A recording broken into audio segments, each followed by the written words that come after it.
And we are live and on the record. Thank you very much. Good afternoon. We are hearing one case this afternoon. It is Commonwealth versus Mark S. O'Brien, docket number 19P1765. Today for this case, I am joined by Justice Sydney Hanlon and Justice Sukyoung Shin. The case will proceed as if we were live. That is, each party will be allotted 15 minutes. There is no rebuttal. Please know that we have read all of your materials, so you should feel free to just get right into your arguments. So with that, Attorney Matos, when you're ready. Thank you, Mayor. Please the court. Attorney Rachel Matos for Mark O'Brien, the appellant. The trial judge here abused her discretion in denying the defendant's motion for a mistrial. The trial judge should have allowed the motion for mistrial, or in the alternative, dismissed the juror at issue. Well, The judge's discretionary. they didn't ask to dismiss the juror, right, or make it no. No, but there was a motion for a mistrial. Right, I know that. So I think that the judge was well within her discretion to dismiss the juror at issue. A judge's discretionary decision constitutes an abuse of discretion where a judge made a clear effort of judgment in weighing the factors relevant to the decision such that the decision falls outside of the range of reasonable alternatives. And here I submit that her decision in continuing and not denying the motion for a mistrial, not allowing the motion for a mistrial, or dismissing the juror at issue was outside the range of reasonable alternatives. What do we do about the colloquy where basically after a pretty significant discussion, the judge essentially says something to the effect of, granted, the juror interrupts her a couple of times, but I think the gist of it is, notwithstanding what you saw, what you heard, what impressions you may or may not have had, do you believe that you can continue to base your decision solely on what you hear in the courtroom and my instructions? And the juror says yes. Well, Your Honor, I believe at that point, it was too late. The damage had been done insofar as the defendant didn't have the benefit of 6 impartial jurors. The defendant was denied right to a fair and impartial jury, where that evidence, that statement had already been made, and the rest of the jury pool had already been exposed to that information. So Well, then how is letting, you said it would have been good enough if she had just dismissed that juror. But and you're saying now that the whole jury, and can I just say, everybody keeps talking about the jury pool. The jury pool is like before you pick the jury, driving me crazy, just so, and it's confusing. It's the jury that's your 6 or 7 or 8 people with the alternates, okay? But the jury pool is all 27 of them or whatever they summons to the Dedham or Canton or wherever it is these days. So anyway, I'm just saying, you say it would have been okay just to make him go, but he said he could be impartial, and so did everybody else, right? They did. But I think that at that point in time, the reasonable alternatives, if not to declare a mistrial, would have been then to replace that one juror. It still may not have cured the issue entirely, but it would have been within the range of reasonable alternatives. What do you say is the issue that needs to be? He saw them talk. He knows they're friendly. He bought them. The testimony was that he bought them a beer, right? Had lunch with them, and then bought them each a beer. And they spent an hour and a half or 2 hours together. Arguably the ticket, the bill corroborated his testimony that he bought 5 beers and he had 2 or 3 and he bought one for each of them.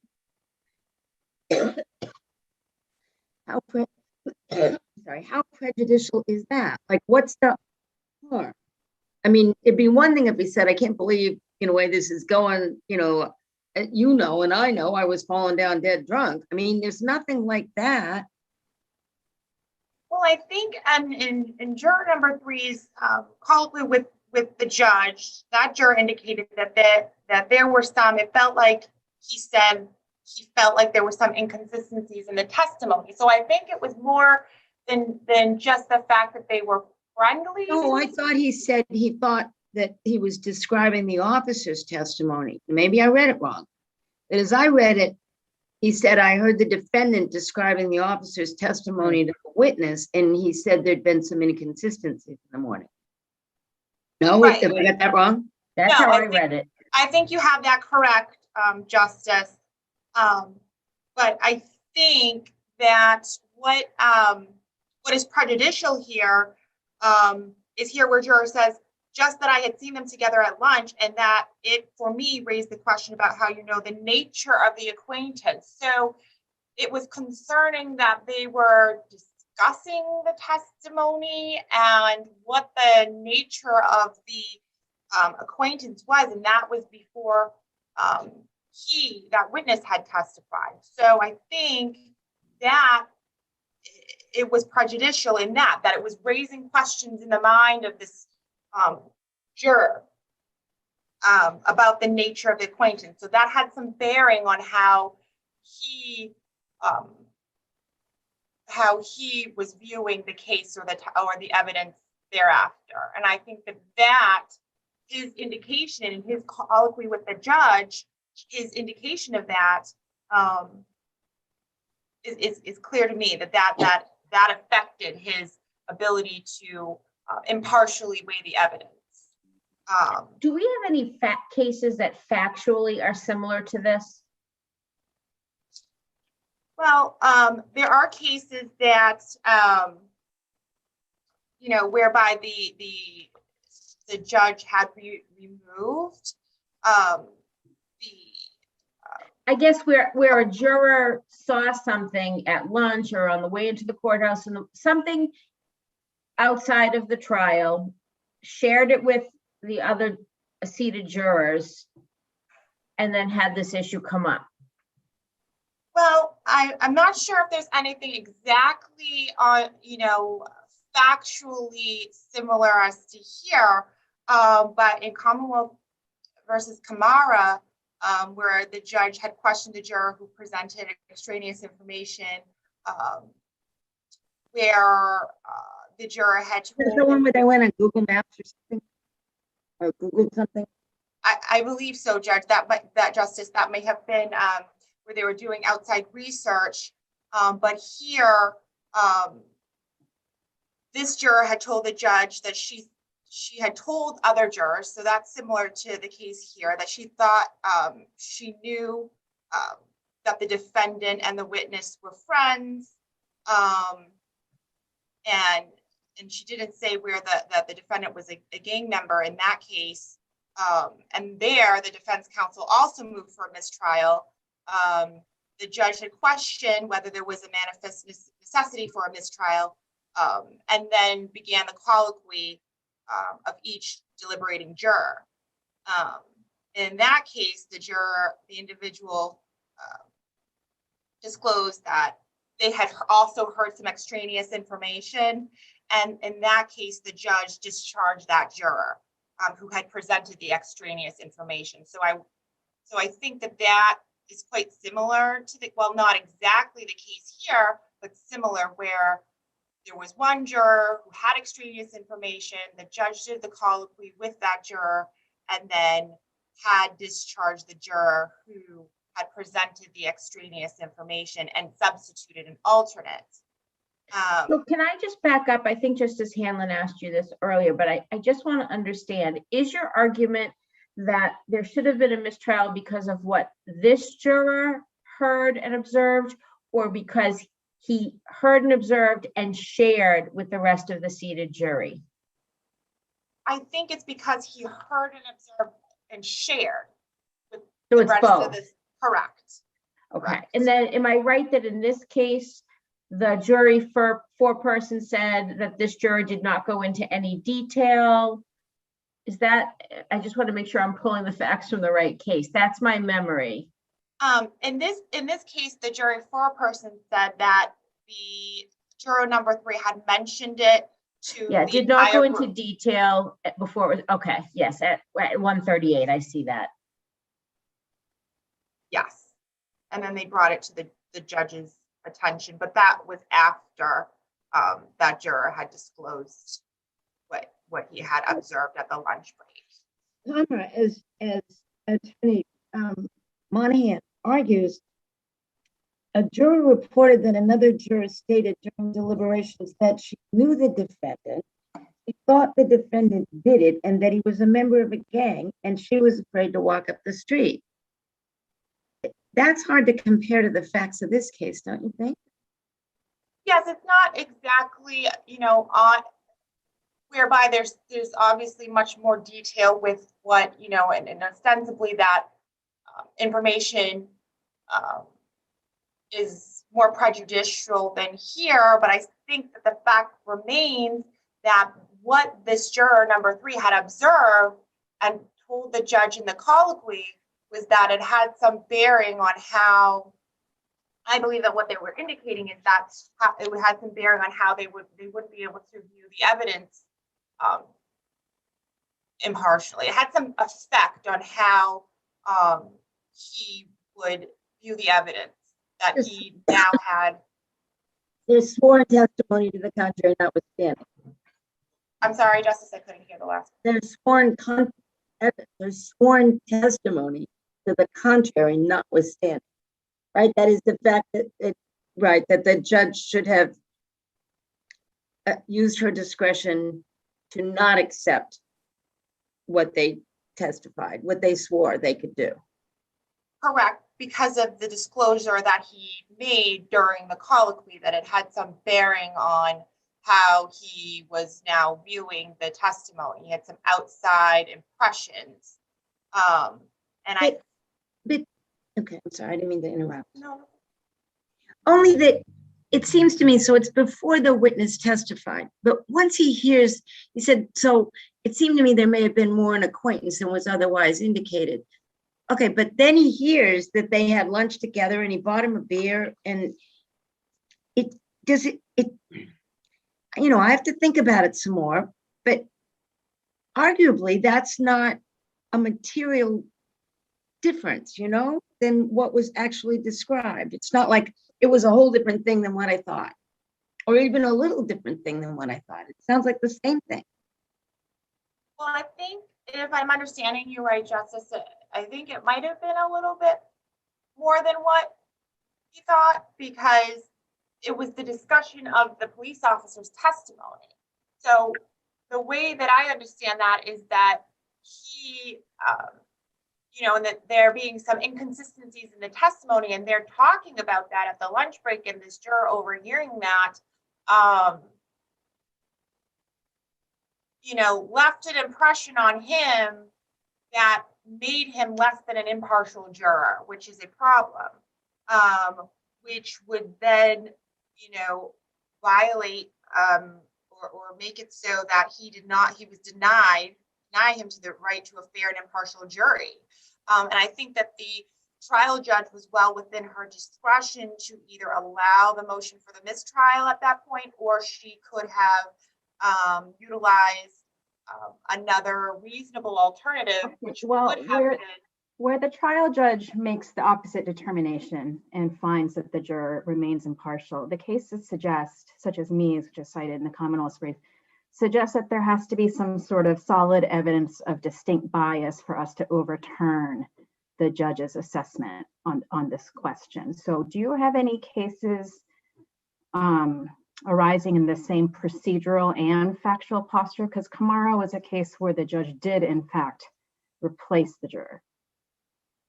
Well, a case where the judge did replace the juror. No, I'm asking for cases where, like ours, where the judge did not replace the juror, and on appeal, it was found that there was solid evidence of distinct bias rendering the judge's decision an abuse of discretion.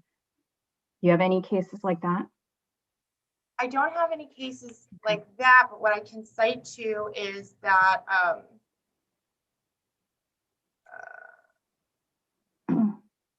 well, Commonwealth versus Curlew, where the judge did not replace, and that's an unpublished decision, where the judge didn't replace the juror where the juror said she could be impartial, and the judge had conducted a voir dire before the judge told any other juror. So I'm sorry that you're saying Curlew, and I'm looking for that in it's a 128. Yes. And is it in your brief? Yes, I No. believe. You only have Glover attached, right? I don't I see that believe that one. it was attached.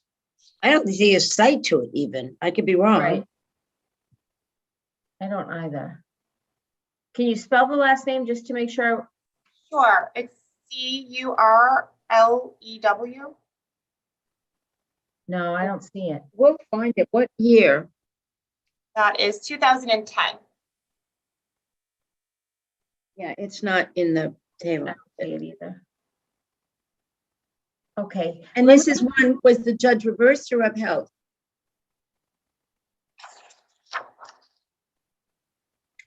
This is one where the judge. That's all right. I'm going to read the case anyway, so we'll read it. All right, let me see if the panel, I know you're out of time. Does the panel have any other questions?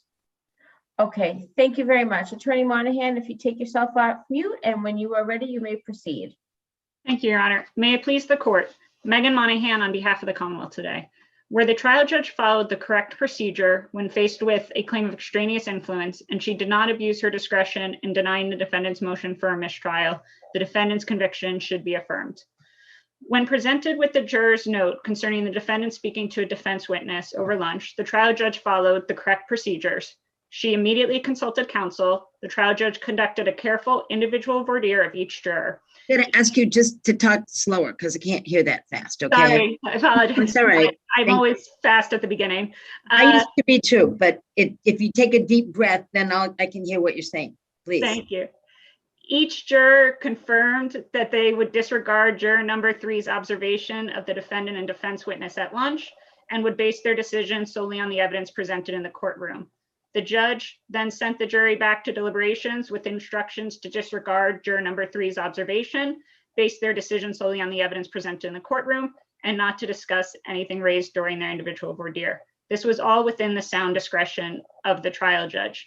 And to Justice Blake's question earlier of a case that I would say is factually on point, or actually is probably more extreme version of this case, would be Commonwealth v. Roman, 470 Mass 85. This was the case where the trial judge found that there was almost, I think, smack of juror tampering and juror intimidation. And one of the jurors in that scenario witnessed a relative of the defendant spitting at the juror. That juror then proceeded to tell other jurors about the incident. And where the jurors all said that they remained impartial, the jurors were not removed, and that decision was affirmed on appeal at the SJC. And even in that case where the prosecutor actually asked for the juror who saw the spitting and share to be removed and the defendant objected, the trial judge found that where this juror said they remained impartial, there was no abuse of discretion. And so that same here, where the trial judge was in the best position to assess the demeanor of each juror during voir dire, her decision to return each juror to deliberations is given deference.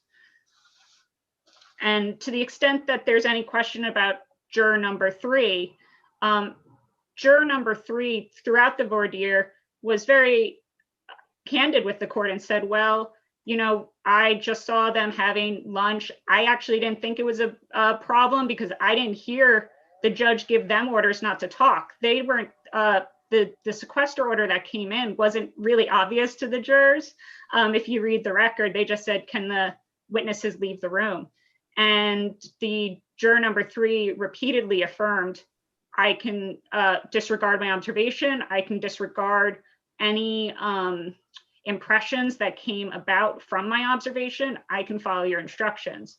So that was all within the judge's sound discretion to assess the jurors' responses, see whether it's truthful and candid, and to return juror number 3 to the jury to resume deliberations. Is that in Roman, it was the prosecutor who requested dismissal of the juror and defense counsel objected? That was the case. I don't think that really changes because it was just presented an objection to the judge to consider whether the juror was impartial or partial at that point. So I think it still stands. Here, there was no objection, even to juror number 3. So it would be substantial risk of miscarriage of justice to consider whether juror number 3 should have been removed. Okay. If there are no further questions, the Commonwealth would rest on its brief. Let me just check a moment. No, I was gonna ask you for your strongest case, but it sounds like it's Roman, and we'll go from there.